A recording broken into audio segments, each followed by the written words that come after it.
In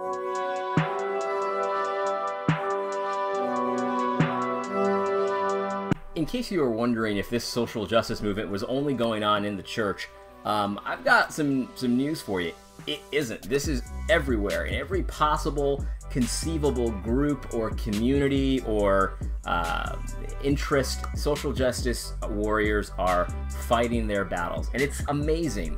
And actually, I think even some of the battles that you see in some of these groups it gives you a really good warning sign that this is not a godly thing, because the same tactics are used, the same solutions to the problems are used, and we're going to talk about how likely it is for people to to essentially be using godly tactics to solve perceived problems. Some of these groups are just completely anti-God. But let me just start with some more, I guess, more lighthearted ones. But believe it or not, there's a social justice warrior movement in tabletop gaming. You know, like Magic cards and, you know, you ever play Ticket to Ride or maybe Catan.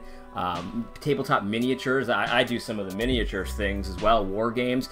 There are social justice warriors in these areas completely ruining it for everybody, demanding that there are more females represented, people of color, all kinds of different crazy things, and it's making this whole thing just annoying for everybody. Look, I have no problem with companies wanting to represent women in their games. There's no issue with that. But when you start to say, well, gaming is just sexist because there's no women in it, well, you know what? Maybe women don't want to play Magic cards in general. I mean, obviously some do. My wife plays Star Wars Destiny with me, but in general, women don't play those kinds of games. So this is just, it's ruining tabletop gaming. In fact, there's a YouTuber who I recommend. His name, he goes by The Quartering. He's a tabletop gamer, really into Magic cards, and he's anti-social justice warrioring. Funny channel. Did you know that social justice warriors are ruining comic books as well? Maybe you haven't bought a comic book in a long time. I actually hadn't for a long time until very recently. I bought a few. But all of your old favorite superheroes, well, they're all turning lesbian or transgender, or they're just becoming social justice warriors. There's even social justice warrior comic books and comic book characters that have been created. There's a funny YouTuber named Just Some Guy who fights against social justice warriors in comic books. It's ridiculous. Social justice warriors ruin everything. Obviously, if you're an American, you know, a lot of us watch TV or movies. I don't really watch that many movies, but I do watch some TV. So you probably know that social justice has taken over these things as well. Social justice warriors are ruining Star Wars. Social justice warriors are ruining comic book character movies. Social justice warriors are ruining Ghostbusters. Everything. They're sullying the name of these amazing franchises. And you might not think, oh, that's not that serious. And it isn't. It's not that serious at the end of the day. But it just goes to show you that this is everywhere. But here's what I wanted to talk about today. You know, there's a social justice warrior movement in some of the most ungodly groups that you could imagine. Ready for this? Atheism. Atheism is fighting a battle between social justice warriors and non-social justice warriors. And wouldn't you know it, atheistic, God-hating atheists are promoting the exact same solutions to the perceived problems that Christian social justice warriors are promoting. That is pretty shocking, because what do you think the chances of an atheist getting the solution right, the godly, righteous, just solutions to these perceived problems and inequalities? What do you think the chances of them getting that right? I would say about 0%. And so what we have here is social justice warriors in Christianity promoting the exact same solutions and policies and laws as social justice warriors and atheists, except they sprinkle a little Jesus on top.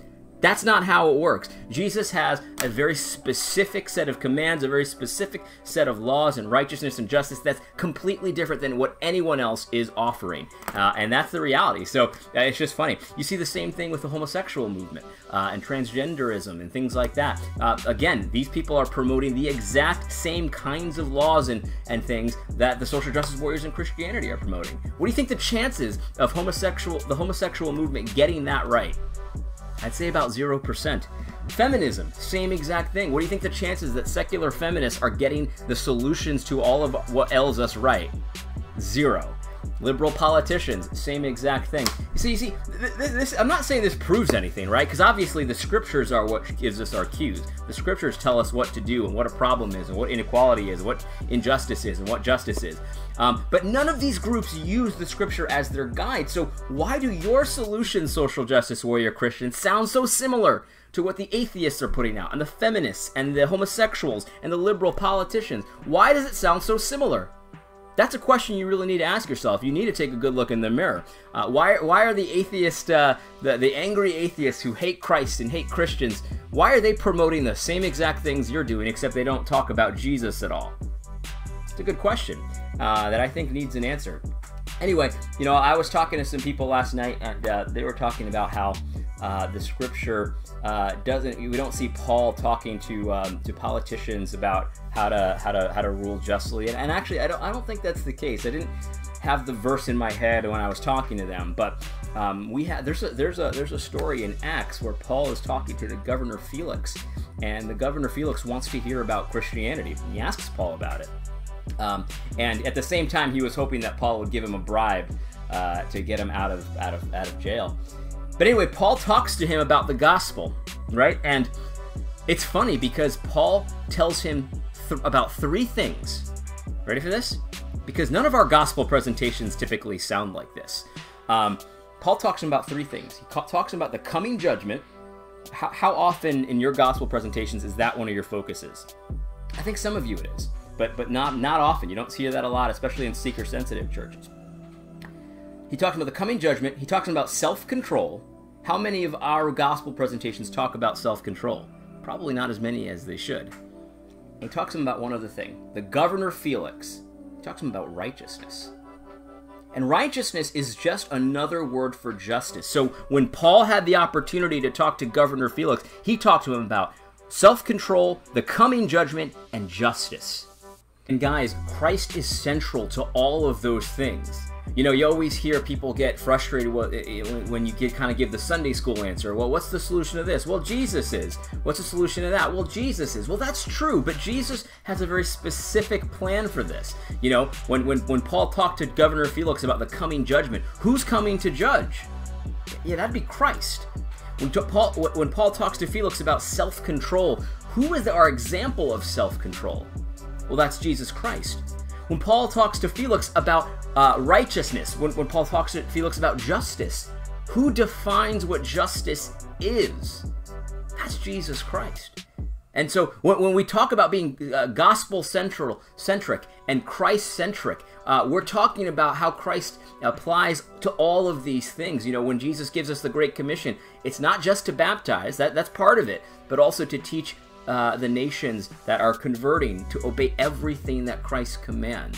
And so Christians, we have to get used to this idea that the scripture has something to say about justice, and it's explicit. And it's something that it's not just an overarching principle of love. It's not just an overarching principle of all these things that are ishy, squishy definitions we don't know. There are overarching principles, but there's also explicit detail. We need to apply the general equity of that law if we're going to have a just society. And so the atheists don't know what they're talking about. Don't listen to them. Liberal politicians have no idea what justice is. If you hate God, you might get some things about justice right by accident, but in general, you're going to get most of it wrong. The only thing that we have that we can be sure of that gives us a picture of what justice and righteousness looks like is the scripture. All of the scripture. Old and New Testament. We can't leave that part out. Anyway, I hope this was helpful. God bless.